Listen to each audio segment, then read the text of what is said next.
Pessoal, bom dia, boa tarde, boa noite. Vamos aí prosseguir essas aulas nossas aqui de Física 1. Eu sou o Léo e a gente vai continuar esses estudos nossos de rotação.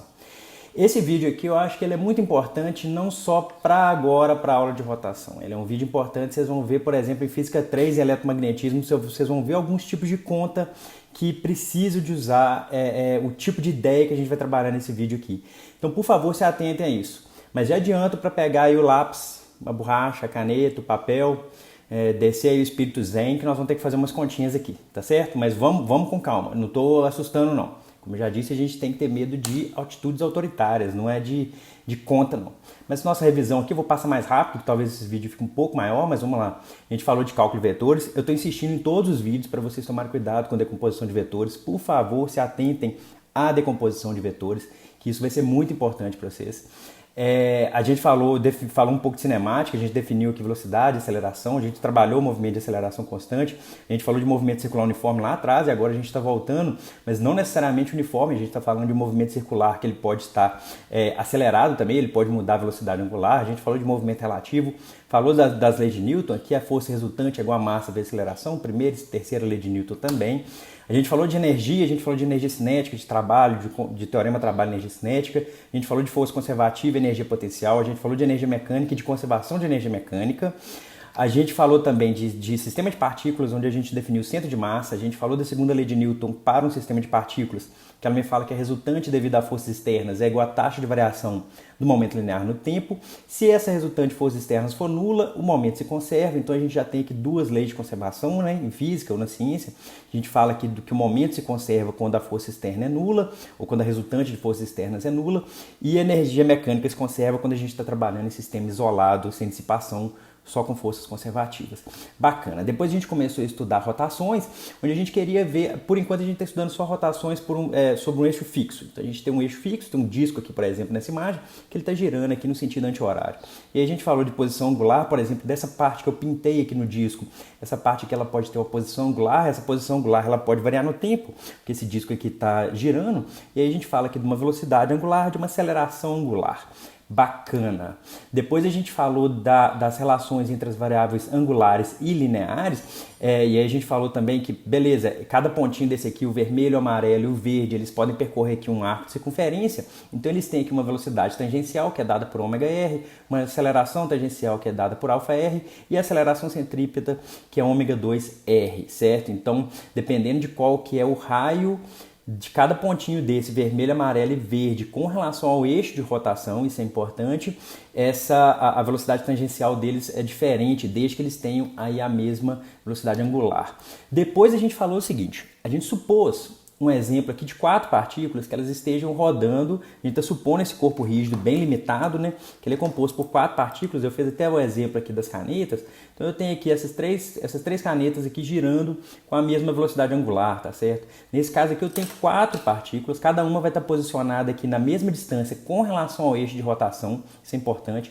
Então aqui eu tenho a partícula M1 que está uma distância R1, 2R2, 3R3, 4R4, elas estão situadas a essa distância do eixo de rotação e elas estão girando aqui com a mesma velocidade angular.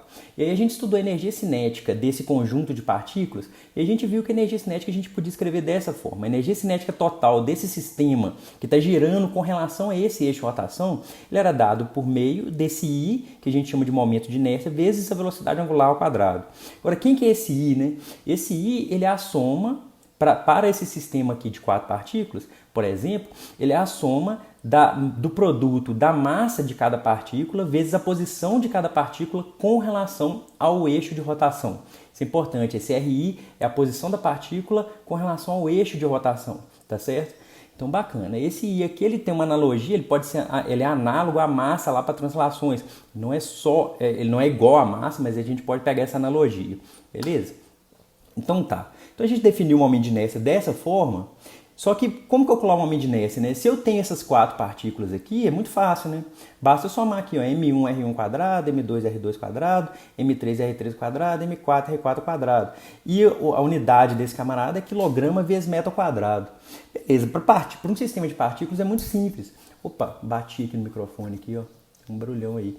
Mas como calcular esse momento de inércia para um corpo contínuo? Por exemplo, se eu tiver agora um disco assim, e esse disco a gente pode falar assim, ah, beleza, qual vai ser a tática que a gente vai utilizar para calcular o momento de inércia desse disco todo aqui? Olha só, a gente tinha definido o momento de inércia dessa forma, é uma soma do produto da massa, ela é uma soma da massa de cada partícula vezes a distância de cada partícula com relação ao eixo de rotação.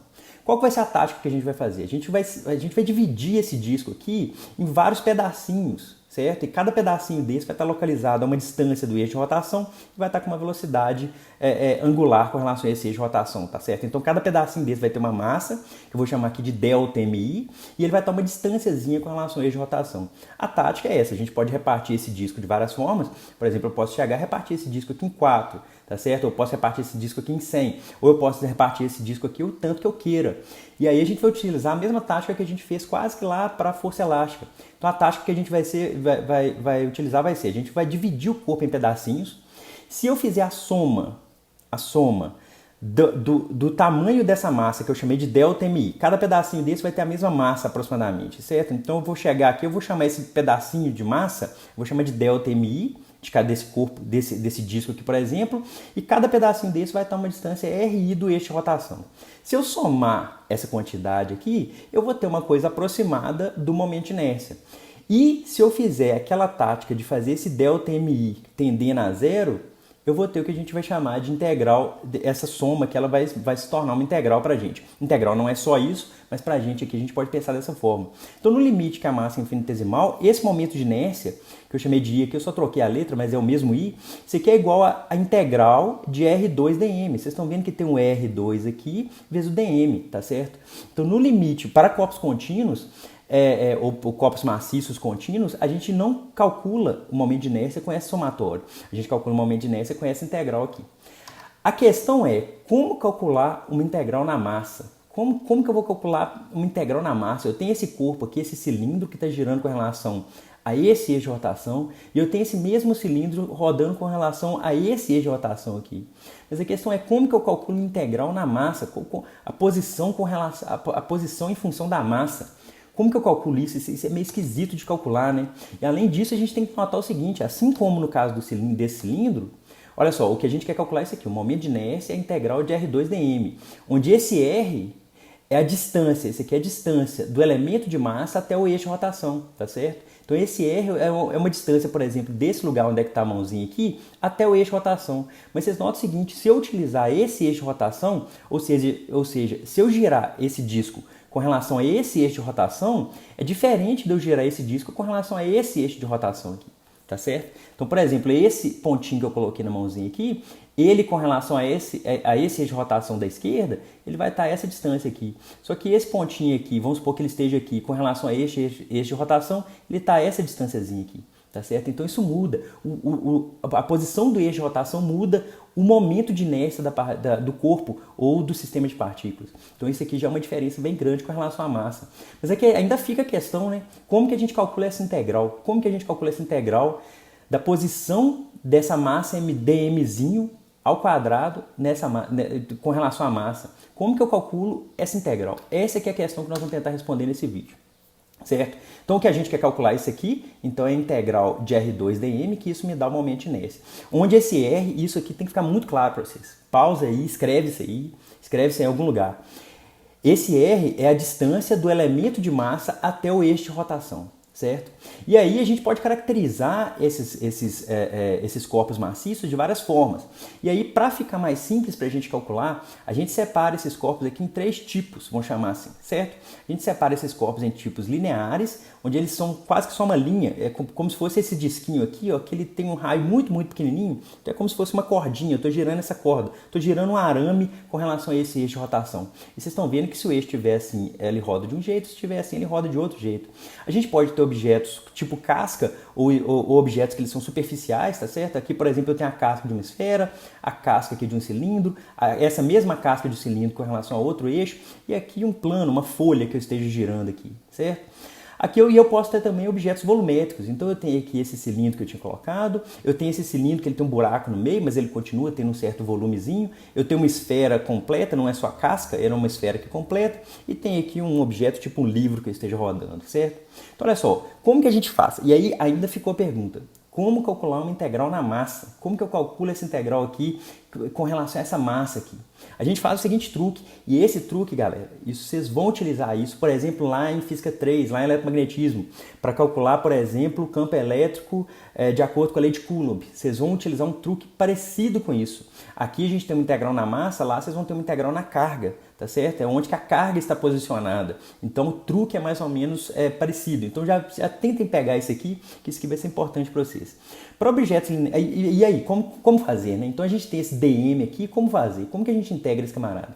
A gente faz o seguinte truque, a gente fala assim, ó, beleza, esses objetos lineares, em geral, a gente pode falar que esses objetos eles têm uma densidade de massa. Eles têm uma densidade de massa. Lá no eletromagnetismo vocês vão falar de densidade de carga. Mas esses objetos eles têm uma densidade que a gente chama de densidade de massa. Certo? Para objetos lineares, a gente define aqui a densidade de massa como sendo um lambda. A gente chama esse lambda a taxa de variação da massa no comprimento, que é a definição de densidade, né? Densidade é o tanto que a massa está variando com relação a um certo espaço.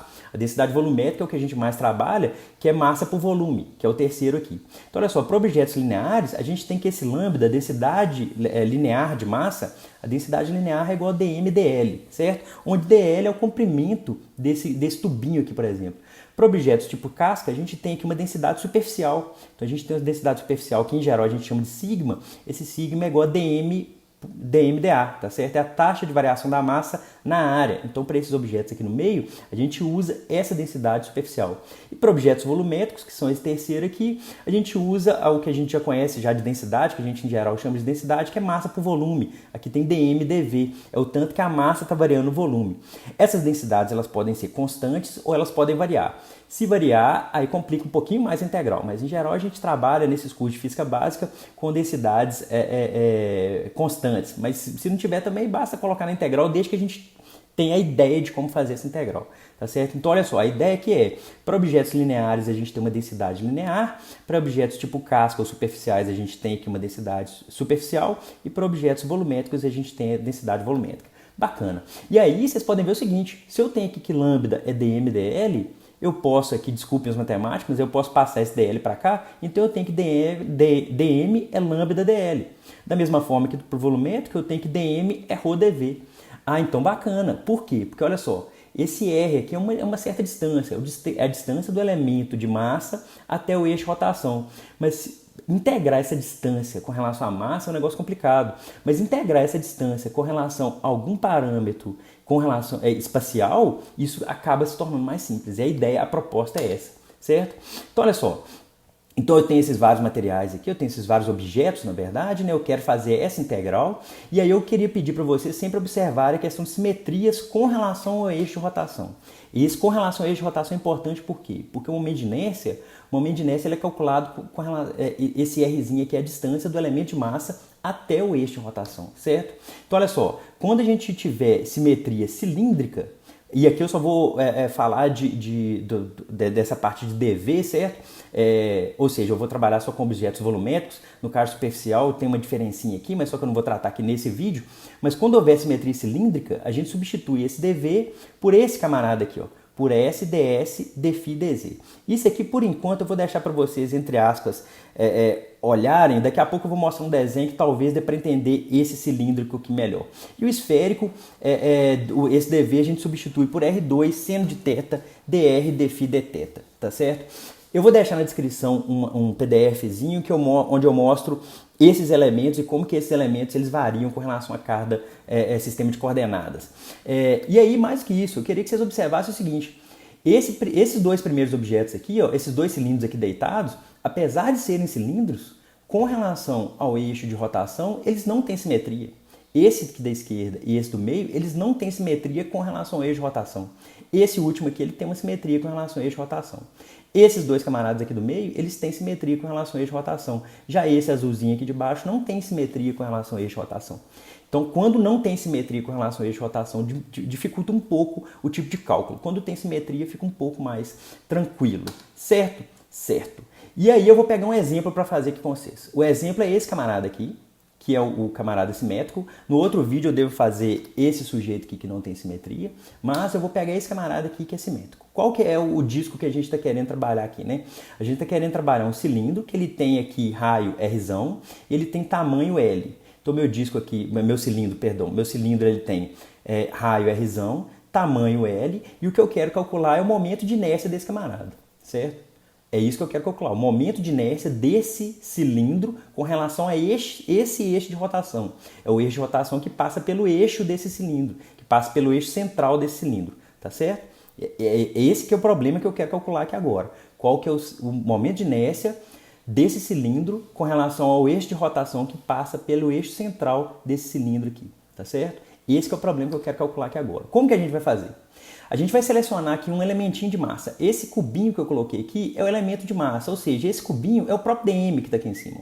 Então esse cubinho aqui é o elemento de massa dm, tá certo? Eu vou separar esse cilindro aqui em duas metades. Eu tenho aqui uma metade que eu vou chamar de L2 para cima, esse camarada aqui é L2 para baixo, tá certo? Até aí tudo bem, né? Até aí não tem problema nenhum. Beleza? Então eu peguei esse elementinho de massa, o que eu quero fazer? Como isso aqui é uma integral, eu tenho que pegar esse elementinho de massa e eu tenho que somar esse elementinho de massa em todas as posições que ele esteja contido aqui dentro desse cilindro. E esse aqui é o problema que a gente quer resolver. Então a gente tem que pegar esse elementinho de massa e fazer essa soma de R2dm, essa soma entre aspas, né? Eu tenho que integrar, é uma soma aqui que eu tô só tentando ser didático aqui, né? Então eu tenho que pegar esse cubinho e colocar ele em todos os lugares que dentro desse cilindro e fazer essa integral, tá certo? Então esse que é o problema nosso. Como que a gente vai fazer? A gente faz da seguinte forma. Olha só, esse cubinho aqui, ele pode estar dentro, ele não precisa de estar aqui encostado na casca desse cilindro, não. Ele pode estar dentro aqui do cilindro. Então eu tenho que saber localizar esse camarada, certo? Então esse cilindro aqui, ele tem a alturinha dz, onde aqui esse eixo aqui, eu esqueci de colocar aqui em cima, mas esse eixo aqui é z, esse eixo aqui para cima, eu chamei de z. Então esse cubinho, ele tem a alturinha dz, certo? Ele tem a alturinha dz. Essa parte aqui dele, essa face aqui da frente dele, ela tem tamanho S dφ. Por quê? Porque dφ é justamente o tanto de ângulo que esse cubinho faz aqui dentro. Ó. Porque esse cubinho ele tem aqui essa face aqui de trás dele, ela está de um lado, essa face aqui da direita que ela está de outro lado, e ela faz um ângulo com relação ao próprio eixo de rotação, tá certo? E esse cubinho ele está a uma distância S do eixo de rotação, eu chamei de S aqui, porque eu vou ter que integrar esse camarada, tá certo? Então ele está a uma distância S do eixo de rotação, olha só, o cubinho ele está a uma distância S do eixo de rotação. Essa face dele aqui, essa face da frente aqui, que está até escurinha aqui, ela tem tamanho S dφ. Por que ela tem tamanho S dφ? Porque ela é justamente esse arco de circunferência que o cubinho faz. Ele tem raio S, certo? Raio S, peraí, vamos pensar aqui. Esse cubinho ele está a uma distância S do eixo de rotação, o raio aqui do cilindrão é Rzão. Esse cubinho ele está a uma distância S do eixo de rotação, certo? E ele faz um ângulozinho dφ com relação ao eixo de rotação. Então, olha só, essa face escurinha dele aqui, ela tem tamanho S dφ. Por quê? Porque isso vem lá daquela definição de arco de circunferência. Arco de circunferência é o raio com relação a esse eixo, certo? É o raio com relação ao eixo, com relação ao centro da circunferência. Vamos pensar assim, é o raio com relação ao centro da circunferência vezes o ângulo. Só que o ângulo aqui é um ângulo pequenininho, é um ângulo dφ, certo? Então essa face aqui ela tem tamanho S dφ.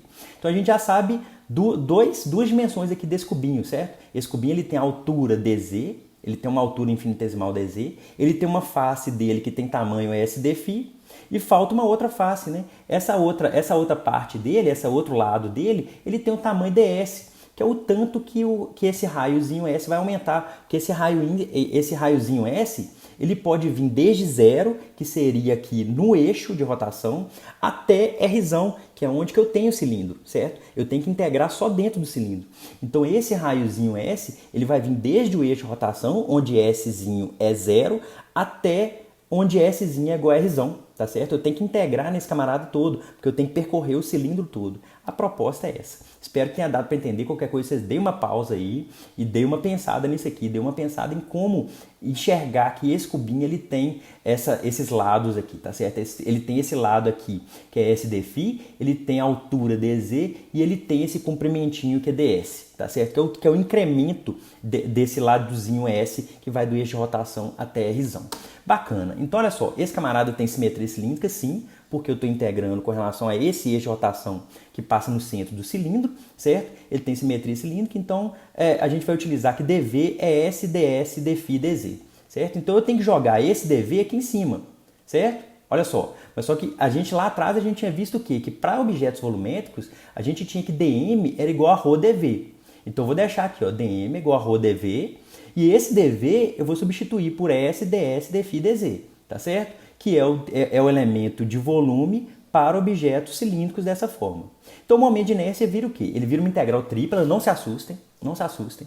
Tem coisa mais importante para a gente assustar no mundo, não se assustem, é uma integral tripla que nesse caso aqui vai ser simples de resolver, não é uma integral difícil de resolver para esse caso aqui não se assustem. Ela é uma integral tripla por quê? Porque a gente vai ter que integrar em S, porque pensa só, esse Szinho ele varia de 0 até Rzão, então eu tenho que integrar em S, porque eu tenho que percorrer o cilindro todo.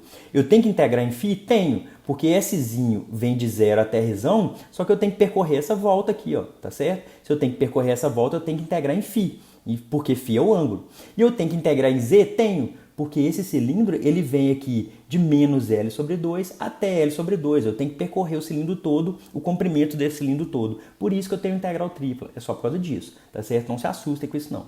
Então olha só, eu vou substituir aqui, ó. O que é S? A primeira coisa, né? O momento de inércia é esse camarada aqui, ó, R2 ρdV. Por que eu substituí R2 por S2?